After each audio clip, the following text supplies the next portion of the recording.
ఇన్ని మాట్లాడుకొని మీకు అక్షర భిక్ష పెట్టినటువంటి సుజాత రంగరాజన్ గారి గురించి మాట్లాడుకోకపోతే ఈ ఇంటర్వ్యూ సంపూర్ణం కాదు, నేను సంతృప్తి చెందను. సుజాత రంగరాజన్ గారి గురించి చెప్పాలంటే ఏం చెప్తారు?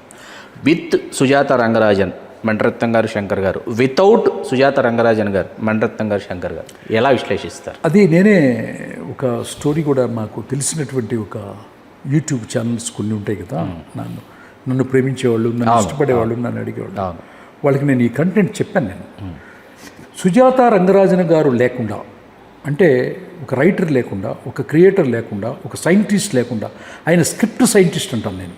స్క్రిప్ట్ సైంటిస్ట్, స్క్రిప్ట్లో సైంటిస్ట్, స్క్రిప్ట్లో వ్యవసాయం చేసేవాళ్ళు వేరు, స్క్రిప్ట్ సైంటిస్ట్ వేరు. సో స్క్రిప్ట్ సైంటిస్ట్ గారు అయినటువంటి సుజాత రంగరాజన్ గారు లేకుండా మణిరత్నం గారు, శంకర్ గారు ఇంత పాతాళ లోకానికి వాళ్ళ సినిమాలు రావడానికి కారణం ఆయనే.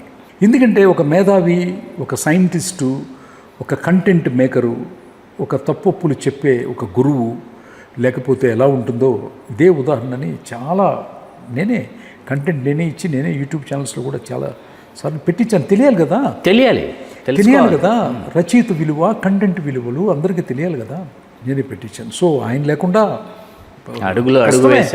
కష్టమే, రీప్లేస్ కూడా చాలా కష్టం కదా, రీప్లేస్ ఎవరు లేరు కదా, లేరు.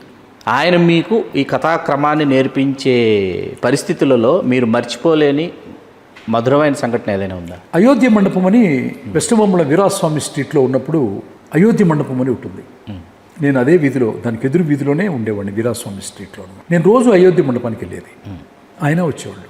సినిమా ఫీల్డ్లు, నవల రచయిత, ఆయన షార్ట్ స్టోరీ మేకరు. ఆయన పుస్తకం ఒకటి రిలీజ్ అయితే కుముదం అని, దాంట్లో ఒక ఆర్టికల్ వస్తుంది. కుముదం రాగానే 5 నిమిషాల్లో ప్రతి కిళ్ళీ షాపులో, ప్రతి బుక్ షాప్లో సేల్ అయిపోద్ది. కుముదం దొరకదు. ఎందుకంటే బికాజ్ ఆఫ్ ఆయన ఆర్టికల్ చదవాలి. అక్కడ ఉన్నటువంటి మేధావులు, అక్కడ ఉన్నటువంటి జర్నలిస్టులు ఏం చెప్తారు అంత పెద్ద గొప్ప మేధావు అనమాట ఆయన. ఆయన్ని అయోధ్య మండపమే మా పాఠశాల, అయోధ్య మండపంలోనే ఆయన నా గురువు, అయోధ్య మండపంలోనే నేను ఆయనకి శిష్యుణ్ణి.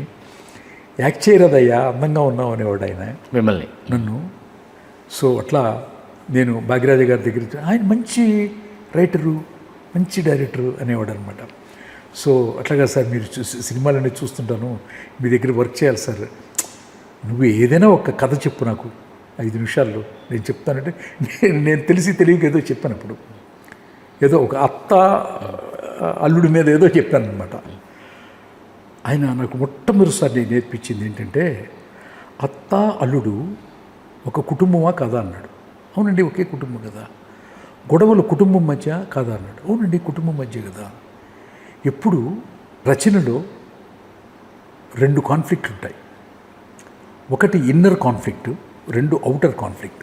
ఇన్నర్ కాన్ఫ్లిక్ట్లో నువ్వు ప్రయాణం చేస్తున్నావు ఏంటి, అవుటర్ కాన్ఫ్లిక్ట్కి వచ్చేసి. ఇన్నర్ కాన్ఫ్లిక్ట్లో ఈ భూమి పుట్టిన దగ్గర నుంచి ఎంతోమంది చెప్తున్నారు. బ్లాక్ అండ్ వైట్ సినిమాలన్నీ కూడా అదే. అన్నదమ్ముల సమస్య, అక్కా చెల్లెల సమస్య, తోడికోడళ్ళ సమస్య, ఆస్తులు పంపకాల్లో గొడవలు, ఇది తల్లి కొడుకుల మధ్య సమస్య, తండ్రి కొడుకుల మధ్య సమస్యలు అనేక డైమెన్షన్స్లో చూసేశారు. దాంట్లో నువ్వు ప్రయాణం చేయటం వల్ల నువ్వు గొప్పవాడి కాలేవు. Let's come to outer conflict. దాంట్లో ఎతికి ఒక మంచి మ్యాటర్ నాకు చెప్పు. ఆ తర్వాత ఒక రోజున ఆయనకు ఒక కంటెంట్ చెప్పాను. ఆ కంటెంటే చిరంజీవి గారితో చేయబోయే నెక్స్ట్. అది ఇప్పుడు నేను చెప్పకూడదు, చెప్పను. అప్పుడు చెప్పిన కథావస్తువే చిరంజీవి గారితో 30 సంవత్సరాల క్రితం చెప్పిన కథావస్తువే తదుపరి చిరంజీవి గారితో భవిష్యత్తులో చేయబోయేటటువంటి కథావస్తువు అవుతుంది. అవుటర్ కాన్ఫ్లిక్ట్ చెప్పాను. సామాన్యుడివి కాదు నువ్వు అన్నాడు. అంతే.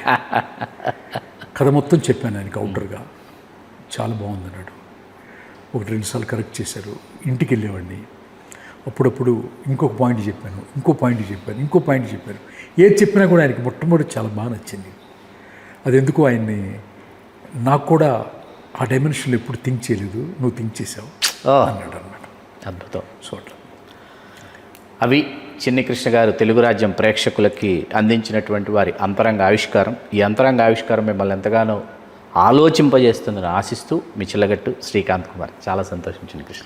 థ్యాంక్ యూ శ్రీకాంత్ గారు. మళ్ళీ అవకాశం ఇస్తూ తెలుగు రాజ్యం ప్రేక్షకులకి నన్ను ఎప్పుడు గుర్తుండేలాగా చేస్తూ, ఈ అజ్ఞాని చిన్ని కృష్ణ ద్వారా ఏదో జ్ఞానం ఉందనుకొని మీరేదో అడిగితే తెలిసి తెలియక అయ్యో చెప్పుండొచ్చు. తప్పులేమన్నా ఉంటే విన్న చూసిన వీక్షకులు కానీ పెద్దలు కానీ క్షమించమని వేడుకుంటూ తెలుగు రాజ్యం ఛానల్ దినదినాభివృద్ధి చెందాలని. చిల్లగట్టు శ్రీకాంత్ గారితో కూర్చోవాలంటేనే కొంచెం టెన్షన్గా ఉంటుంది, ఎందుకంటే ఆయనకి తెలిసినటువంటి సినీ రాజకీయ నాలెడ్జి అపారం, అమోహం. టు బీ ఫ్రాంక్గా చెప్తున్నాను, చాలామంది జర్నలిస్టులకి 10% తెలిస్తే 90% తెలిసిన వ్యక్తి చిల్లగట్టు శ్రీకాంత్ గారు. ఆయన్ని పూర్తిగా ఎవరు వాడట్లేదు, రాజకీయ నాయకులు కానీ చిత్ర పరిశ్రమ కానీ. ఆయనకున్నటువంటి అపారమైన జ్ఞానంలో నేను చాలా చిన్నవాడిని. తెలుగు రాజ్యం వీక్షకులందరికీ మళ్ళీ మళ్ళీ చెప్పేది ఏంటంటే, తెలుసో తెలియకో ఆవేశంగానో నేను ఏదైనా తప్పు మాట్లాడుంటే క్షమించమని కోరుతూ సర్వేజన సుఖినో భవంతు. జై శ్రీ.